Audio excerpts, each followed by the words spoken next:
Philadelphia Imana iratsinda. Tonge kugaruka mbere y'ubwiza bw'Imana tubazanira ubutumwa bwiza bwa Kristo. Ni Pasteur Serugendo Dismas turuka muri Torero Pentecote yitwa Philadelphia. Reka tubanze tusenge mbere ya byose. Mana, turabandu twaje imbere yawe, turacumura mu bitekerezo byacu, turacumura mu kureba no kuvuga, panzo tubabarire. Utwezesha amaraso yawe, weze kirere, weza amahanga yose, weza amatorero, weza abakiranutsi, weza amoko atandukanye, utubabarire. Iri jambo turarisengeye iki gitondo cy'amahoro, riheshe umugisha abatutega amatwi, ribagirire umumaro, ribongerere kwizera, ribakuraho bari ribakomeze mu rundo rwego. Nato dushigikire, dukora ibyawe dukiranuka. Uwo twirukanye ni Satani mu izina rya Yesu. Myuka mibi zigaragara mu kirere turazimenaguye. Mbaraga z'abarozi zirwanya ijambo ryawe ku mitima y'abantu turasenya Mana.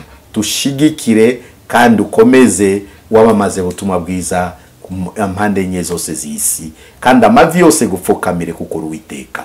Tubigusabye twizeye mu izina rya Yesu. Amina. Murakoze. Yesu atufashe kubw'igitondo kiza. Tudatinze amagambo y'Imana tugiye kuganirayo, tuganira n'ikiyingiye. Bona turacyari mu itangiro ry'umwaka, kandi mu kutangiza umwaka niyo bitusabamo gutangira mwaka mu zindi mbaraga zo kunesha Satani, mbaraga zo kunesha ibya, mbaraga zo kunesha isi turimo, mbaraga zo kunesha imibiri twambaye, kuko ibyo bintu bitatu bitugusha, ari isi turimo, ari Satani, ari imibiri twambaye, bidutandukanya n'urukundo rw'Imana. Ariko bitusabamo gushaka zindi mbaraga zatuma tunesha ibintu byose bitugusha mu cyaha, byatuma tunesha ibintu byose bidutandukanya n'urukundo rwa Kristo. Bwana Yesu asifiwe. Sasa turaganira kubwa ayo magambo. Mutwe w'ijambo iratubwira gukomera kw'Imana n'indegengeya z'abantu. Koko turebye neza by'ukuri Imana irakomeye. Reka tubanze dusome Yesaya igice cya 41 murongo wa 8 tumanuka ku wa 13. Ariko weho Israeli umugaragu wanje, Yakobo natoranije, rubyaro rwa Aburahamu inshuti yanjye, weho nahamagaye ngagukura ku mpande z'isi no mu mfuruka zayo, ngakubwira nti uri umugaragu wanje, naragutoranije, sinaguciye. Ndutinye kuko ndi kumwe nawe, ndukihebe kuko ndi kumwe nawe, nzajya ngukomeza, ni koko nzajya ngutabara, kandi nzajya kuramiza ukuboko kw'iburyo, ariko kugira gukiranuka kwanje. Dore abakurakariye bose bazakorwa n'isoni bamwara, abagutonganya bazahinduka ubusa ndetse bazarimbuka. Abakugisha impaka uzabashaka ubabure, kandi abakurwanya bazahinduka ubusa babe nk'ibitariho. Kuko njyewe Uwiteka Imana yawe nzagufata ukuboko kw'iburyo, ngubwire nti witinya, ndagutabaye. Ayo niyo magambo y'Imana tugiye kuganira. Twavuze ko mutwe w'ijambo tuhayemo gukomera kw'Imana n'indegengeya z'abantu. By'ukuri Imana irakomeye, Imana yacu irakomeye, kuko ariyo yaremye isi n'ijuru, kuko ariyo yaremye umuntu, iturema mu ishusho ryayo. Ibyo bitushiriraho umwuka wo kuhumeka ku manywa na nijoro. Ibyo bitugaragariza gukomera kw'Imana. Nimba utabihesha agaciro, ube uyu munsi ufata ingamba yo kureba mwuka wumeka gusa, uhesha agaciro, umenye ko ni gukomera kw'amaboko y'Imana. Iyo agaritse uyu mwuka ubuzima bwacu buba bwarangiye. Ati gukomera kw'Imana n'indege ngeya z'abantu. Kamere yacu buri gihe cyose turabanyandege ngeya. Ibyo tubimenye kandi tubyumve. Mu kiremwa muntu gihe cyose tuba turabanyandege ngeya. Ariko gukomera kuba mu maboko y'Imana. Asa turashaka kuvuga mu aya magambo Imana yabwiraga umugaragu wayo Yakobo. Yakobo nawe yari umuntu nkatwe. Yakobo nawe yari mu rugendo rujya mu ijuru. Yakobo yahuye n'ibibazo. Yakobo bigaragara ku ruhande rumwe yageraga ku rwego rwo gucika intege, akagera ku rwego rwo kwiheba, ariko akagira umuhate wo gushaka Imana. Mana nayo ikabona nuko yari umunyandege ngeya, Mana kaza mu buryo bwayo imukomeza, kuko Imana ntabwo inezezwa ko tucika intege. Imana ntabwo ishimishwa nuko twasubira inyuma.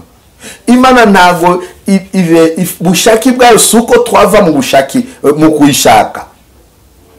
Mana kamukomeza mu magambo yayo. Nuko bimeze gutya Mana yacu iriho. Nuko bimeze gutya Mana yerekaga Yakobo nuko uri mu iki gipimo, ariko ndi kumwe nawe, ndi njyewe Mana yawe, nzagufasha, nzagukomeza. Bwana Yesu asifiwe. Ano ijambo ry'Imana riratubwira iki? Ariko wowe Israeli umugaragu wanje Yakobo natoranije, urubyaro rwa Aburahamu nshuti yanjye. Kenshi na kenshi Imana yakundaga kwibuka Yakobo, ikimwibukira kuko ari umwana w'umugaragu we Aburahamu, ikamwibukira kubw'imirimo ya Aburahamu. Ariko wowe Israeli mugaragu wanje, Yakobo yari yamaze kuhindurirwa izina n'Imana yitwa Israeli. Umugaragu wanje Yakobo natoranije. Nezezwa nuko watoranijwe n'Imana. Mana ntabwo izareka abantu yatoranije. Nidukomeza kugendera mu bushaki bwayo, Mana ntabwo izatureka. Mana ntabwo izadukoje isoni. Mana ntabwo izemera ko tusekwe. Rubyaro rwa Aburahamu nshuti yanjye, kamwibukira ku iyo mirimo, ku iryo zina rya Aburahamu yari inshuti y'Imana. Weho nahamagaye, mundu wahamagawe n'Imana, esha Imana agaciro, kuko uri umuntu ukomeye mbere y'Imana. Mu magana n'amagana y'abantu Imana yagutoranije gukura mu maboko y'abanyabyaha, mu miryango y'abanyabyaha. Uhindurwa kuba mugaragu w'Imana yagutoranije.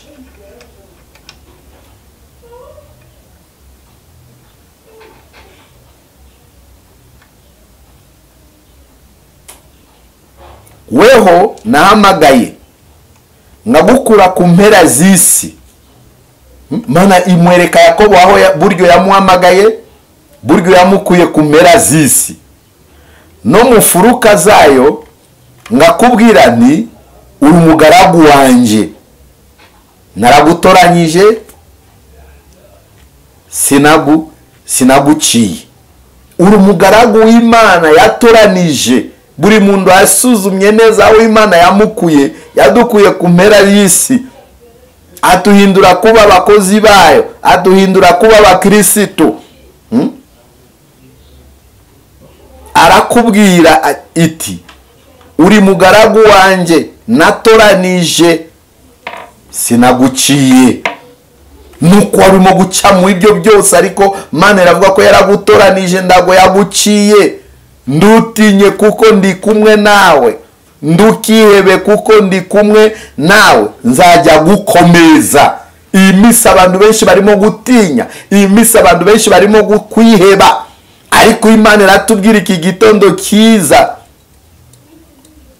ndutinye kuko ndi kumwe nawe, ndukihebe kuko ndi kumwe nawe, nzajya ngukomeza koko, nzajya ngutabara. Si ngombwa dutinye ibibazo tuhura nabyo, si ngombwa twihebe, ariko Mana yacu iriho, izajya idukomeza, izajya idutabara. Bwana Yesu asifiwe. ndashaka wongerwemo kwizera uyu mwaka, ndashaka wongerwemo imbaraga mu ndusenga Imana, ube umenya ko bibazo dufite si byacu, urugamba turwana si urwacu, urugamba ni urw'Uwiteka. Mu bikomeye byose Imana izajya idukomeza kandi izajya idutabara. Yesu ashimwe kandi ahabwe icyubahiro. Kandi nzajya nguramiza ukuboko kw'iburyo, ariko gukiranuka kwanje.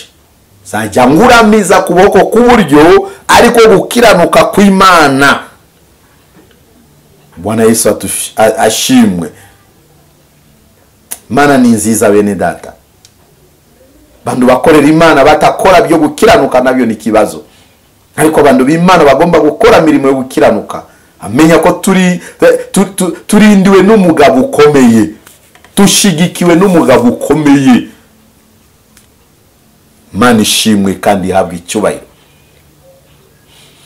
Nuko turimo imisi abantu benshi barakariye Imana, barivovotera amasezerano, barivovotera abakozi b'Imana, barivovotera abahanuzi. Ariko icyo nabonye gusa, nimba ari ijambo Imana yavuze kubwo wawe, maherezo izarisohoza. Ndutinye, ndukihebe. Izakuramiza kuboko kwayo kw'iburyo, kugaragaza gukiranuka kw'Imana. Kandi mu gihe turamije kuboko kwayo kw'iburyo, nta mwanzi wadukanga, nta kibi cyatugeraho. Atuberera amaso ku manywa na nijoro. Kuki utangiye guteshuka mu kwezi kwa kabiri, kuki utangiye gucika indege mu kwezi kwa kabiri, Imana irakuzi kandi izi n'amazina yawe. Murongo ukurikirayo, dore abakurakariye bose bazakorwa n'isoni bamware. Hari abantu barakarira abandi, hari abantu batifuriza abandi umugisha, cyane cyane abakozi b'Imana basengera abantu, ariko abantu batabishimiye, abantu batabifuriza amahoro, batabifuriza umugisha. Arimo uburozi intumwa za Satani zimaze kwinjira mu itorero. Migambi yabo no kwangiza abakozi b'Imana, migambi yabo no kufobya by'Imana, migambi yabo no kuzirika by'Imana, migambi yabo. Ariko nuko mwakore byo byose, ntago murushije Imana ukuboko. Nuko tuhura n'ibyo byose, nawe uhura n'ibyo byose, umenye ko ntago ibyo byose ntago birushije Imana imbaraga. Ndutinye, tube maso gusa. Rugamba so rwacyo, rugamba ni urw'Uwiteka. Dukiranuke gusa mbere y'Imana. Uyu mwaka Imana niyizi bizaba mu uyu mwaka, izadufasha. Nitukomeza kuba maso, nidukomeza gukiranuka, Imana ntabwo izatureka. Bwana Yesu asifiwe. Dore abakurakariye bose bazakorwa n'isoni bamware. Se urakarira mundu w'Imana kubera iki? Urakarira mukiranutse kubera iki? Maherezo nuko mubuza amahoro none, ariko ejo uzakorwa n'isoni ukora iki? Mana yanje bamwara. Abagutonganya bazahinduka ubusa ndetse bazarimbuka. Yemwe abantu mutashaka kugenda neza mbere y'Imana, mutonganya abakiranutsi, bazahinduka ubusa ndetse bazarimbuka. Mirimo mibi mbere y'Imana, mirimo mibi mu rusengero rw'Imana, bene data bizaturimbura. Na murozi uzabona ubugingo, na mujura uzabona ubugingo, na munyishari uzabona ubugingo, na mundu wangiza by'Imana azabona ubugingo, na mundu ufobya by'Imana azabona ubugingo, kuko tuboneramo mirimo myiza mu gihe tukoze byiza mbere y'Uwiteka. Yesu atushoboje kandi adukomeze. Haleluya. Bamaso y'umwaka, shaka Imana mukuri. Tunganya umwanya Imana yakushizeho ku murimo wayo. Umenye ko yagutoranije, igukura hagati y'abanyamahanga, igushira mu murimo wayo. Harimo n'abandi baza bariyoberanya mu rusengero, kuko hari kandi ari intumwa za Satani. Bemera kubatizwa, bemera gukora iki? Kwinjira ku murimo y'Imana. Banza utunganye, banza ureke, banza wiyambure ibikuboshe, kuko ibyo bizatuma musumwe ukora iki? Ubura ubugingo, urimbuke. Kandi bizaba isoni ku bantu twabaye ku murimo y'Imana, ariko musumwe tuze kurimbuka. Dore abakurakariye bose bazakorwa n'isoni bamware. Uyu murongo ni unyongerera imbaraga. Bisabamo gukiranuka gusa. Abakora ibindi byose, abanifuriza ibindi byose, Mana yonyine niyo mucamanza ukomeye. bazakorwa isoni bamwari, abagutonganya bazahinduka ubusa ndetse bazarimbuka. Tumva amagambo nkaya kurimbuka, tubona tuko ari ibintu bisanze, ni accident nk'ayandi. Ariko na accident nazo ziratandukanye. Hari umuntu ukora accident akababara gusa ingingo, hari umuntu ukora accident kuguru kugacika, hari undi ukora accident kuboko kugacika, hari ukora accident ijisho rikameneka. Se twavuga ko byose ni kimwe. Naho ni kindi kibazo mu gihe watakaje ijisho, mu gihe watakaje kuboko, mu gihe watakaje kuguru. Niyo mpamvu kurimbuka ndagwari accident nk'ayandi. Menya kurinda ubugingo bwawe, menya kushaka Imana mu kuri no mu muka, tumenye ko iherezo y'ibi byose bizashira. Giye cyanje ngomba gutunganya mbere y'Imana, ngomba gukorera Imana neza, ngomba kwifuza amahoro n'abantu bose, kuki musumwe nanjye nzaze kubona ubugingo buhoraho. Murongo ukurikira, abakugisha impaka, hari abantu tufite ku murimo w'Imana, mirimo yabo no kwigisha abakozi b'Imana impaka gusa, mirimo yabo no gufobya abakozi b'Imana, mirimo yabo no gucira abandi imanza gusa. Kuki ubona agatotsi kari ku jisho ry'umugenzi wawe, utita ku mugogo uri ku jisho rya? Tumva amagambo y'Imana.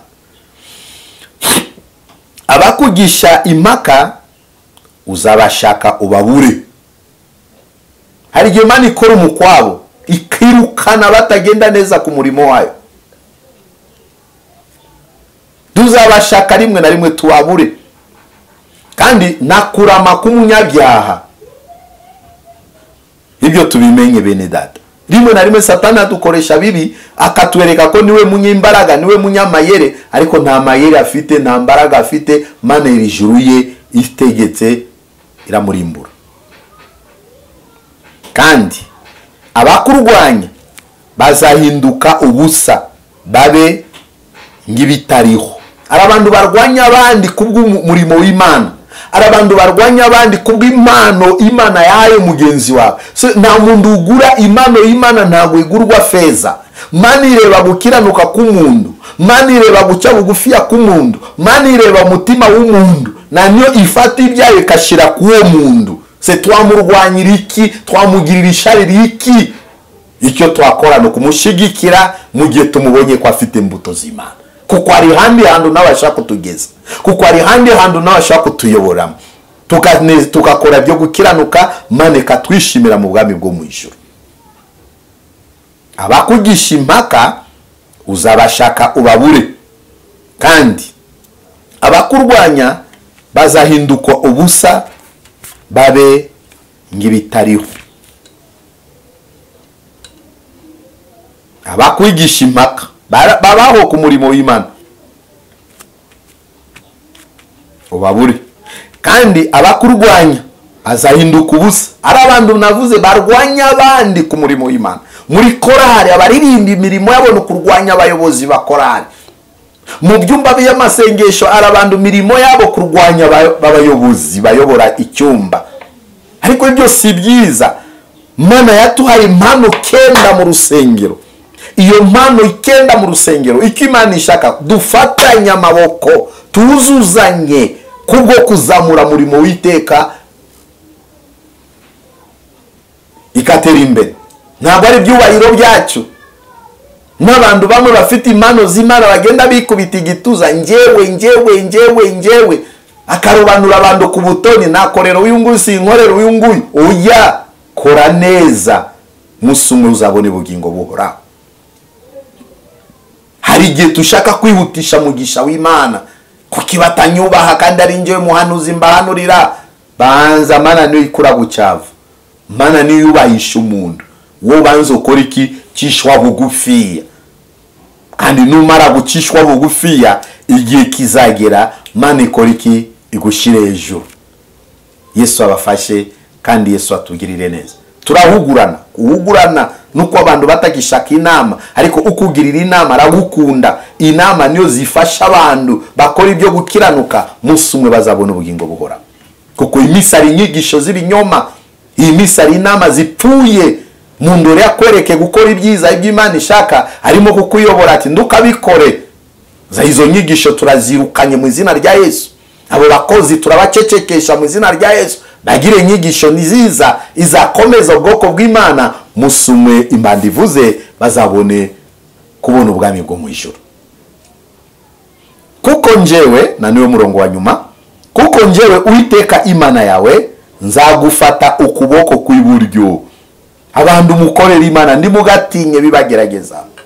Bantu mufite inshingano ku murimo w'Imana ndimugatinye, kuko Imana niyo yatwamagaye, yadukuye hagati y'isi, yadukuye mu miryango idakizwa. Mu gihe Imana yatwamagaye, nuko tuhura n'ibibazo, nuko tuhura n'ibikomeye, ntitugatinye. Kuko Imana ntabwo izatureka, Imana izadushigikira. Ibyo utarabona tuza, igihe cyawe nikigera uzabibona kubw'imbaraga z'Imana. Ndukirwanirire, ntugatange ruswa. Mzise Imana nawe ntabwo inezezwa no gutanga ruswa. Iyo ruswa uriyo gutanga ruswa, zana mu nzu y'Imana, ugira igikorwa wakoze mu nzu y'Imana. Fasha abakozi b'Imana bagusengere, Imana izakugirire neza, kuko yumva masengesho y'abakiranutsi. Kuko njyewe Uwiteka Imana yawe nzagufata ukuboko kw'iburyo, atari ibumoso. Nzagufata kuboko kw'iburyo. Mana ntabwo izareka abakiranutsi bayo. Nuko twahura mu muriro, nuko twaca mu muriro, nuko twaca mu mazi, Mana izadufata kuboko kw'iburyo. Komera muri uyu mwaka, shikama, kiranukira Imana, kora neza murimo w'Imana, toza abantu neza, igisha abantu neza, yobora abantu neza, tanga ibyo Imana igusaba neza. Butunzi bwawe ubushyire mu maboko y'Uwiteka, kuko Uwiteka ntabwo azakureka. Ngubwire witinya, ndagutabaye. Umva amagambo y'ihumure Imana tuhaye ku uyu mwaka. Nuko turimo kubona ko uyu mwaka ukakaye, nuko turimo kumva biremereye, ariko uyu murongo nayo ranezeza. Kuko njyewe Uwiteka Imana yawe nzagufata ukuboko kw'iburyo. Uyu mwaka wizere, umenye ko Imana izadufata kuboko kw'iburyo.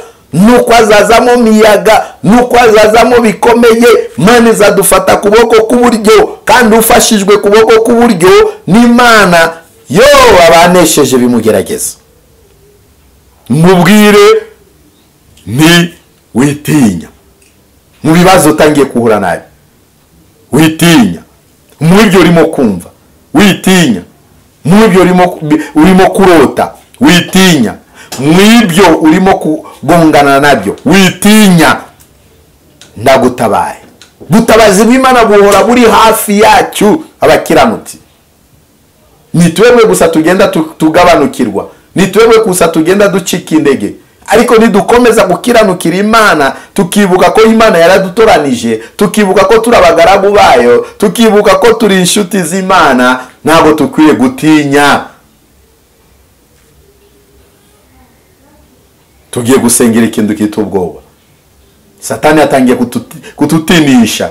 Satani yatangiye kutwereka ko bitazashoboka, koko nzaba wande uyu mwaka, ninde uzamfasha. Ariko se wagufashe ku mwaka ushize ko aracyariho, myaka 5 ishize ko aracyariho,